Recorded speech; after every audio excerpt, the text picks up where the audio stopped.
Lovers, kali ini aku mau bagi tips jenis-jenis sukulens yang cocok bagi para pemula.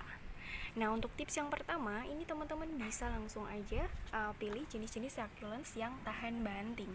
Nah, tahan banting di sini maksudnya adalah ketika dia terlalu banyak cahaya matahari ataupun kena panas, dia tidak langsung kering dan mati. Pun ketika curah hujannya banyak atau misalnya teman-teman taruh di indoor dan terlalu banyak nyiramnya, kemudian ketika udaranya lembab itu juga nggak langsung busuk ya. Nah, contohnya yang pertama ini teman-teman bisa pilih jenis agave. Dia ini cukup bandel, selama 1 minggu lupa nggak kesiram juga dia nggak langsung mati. Dan juga ketika dia terlalu panas ditaruh di outdoor kayak gini, dia juga nggak langsung kering ataupun keriput. Ini dia masih seger banget, jadi ini recommended buat para teman-teman pemula yang mau menanam succulents. Dan yang selanjutnya teman-teman juga bisa pilih jenis-jenis kaktus ya, seperti on root kayak gini. Ini gampang banget buat ditanam. Ini baru ditanam beberapa waktu lalu dan ini udah ada banyak anakan-anakannya nih. Ada banyak banget anakan-anakannya. Nanti ini bisa dipotek dan bisa ditanam ulang di satu pot gitu. Nih, cantik.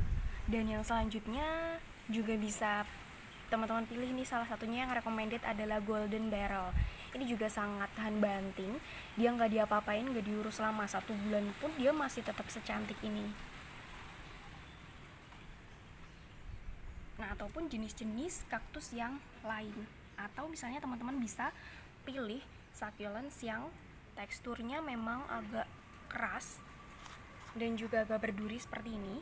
Ini sangat tahan banting banget nih teman-teman, dia nggak diapa-apain, nggak diurusin, dia tetap stay strong dan beranak pinak dengan banyaknya kayak gini. Dan yang selanjutnya teman-teman bisa pilih succulents dengan jenis kalangkui. Nah, ini salah satu jenis kalangkui ya. Dia ini nggak begitu manja ya teman-teman, dan juga dia cepat banget untuk tumbuh. Ini waktu pertama beberapa bulan yang lalu aku tanam, ini cuman kecil segini aja sih, kayak sepotekan ini aja. Nah, tapi sekarang dia udah menjalar kayak gini nih, udah bisa dirangkai juga. Dan untuk jenis kalangkui lain yang recommended buat teman-teman para pemula itu adalah yang kayak gini nih. Ini juga waktu lalu pertama ditanam itu hanya sebibit lebih kecil dari ini, tapi selama beberapa bulan dia udah tumbuh jadi sebesar ini. Dan setiap yang potek dari daunnya, dari ujung daunnya ini, dia akan menjadi bibit baru seperti ini. Ini gampang banget teman-teman, gak usah treatment yang terlalu spesial. Ini juga dia akan beranak pinak dan tumbuh dengan suburnya. Nih, di bawahnya juga sudah banyak ya bayi-bayi succulentsnya. Dan yang selanjutnya ini ada jenis kalangkui juga nih. Nah, ini recommended banget bagi teman-teman pemula.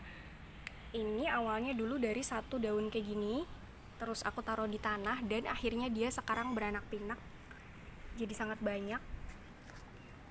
Dan dia beranak pinak lagi dong di sini. Dia juga nggak perlu treatment yang khusus sih, sudah jadi selebat ini ya.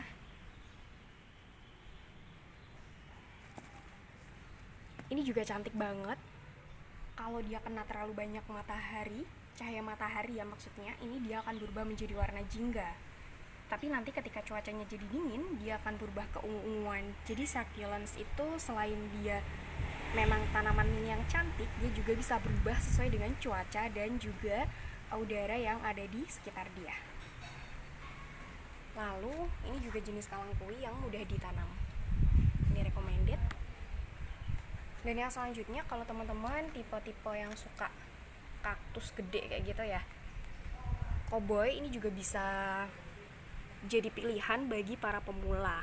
Nah, ini awalnya dulu satu nih teman-teman, tapi karena udah terlalu tinggi dan mau di anak pinakan, jadi ini atasnya aku potong, terus ditanam dan dia udah jadi 2 kayak gini. Dan ini udah muncul lagi juga babynya.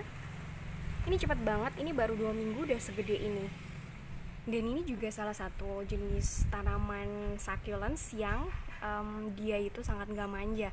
Dibiarin aja kayak gini, jatuhnya dia akan beranak pinak sendiri dan gede. Dan yang selanjutnya ini yang paling gak recommended bagi para pemula adalah jenis Echeveria.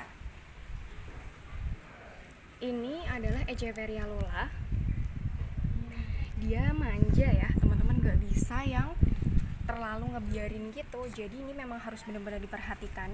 Teman-teman bisa kasih treatment khusus, yaitu dia nggak boleh kurang cahaya matahari, tapi dia juga nggak boleh kebanyakan air karena dia akan rawan busuk. Dan ini salah satu jenis sunburn ini juga gak manja, jadi gak recommended banget bagi teman-teman pemula. Dan yang selanjutnya ini Moonstone, ini juga gak begitu recommended karena dia gampang banget busuk nih teman-teman. Jadi bagi para pemula dihindari dulu untuk yang jenis-jenis Echeveria.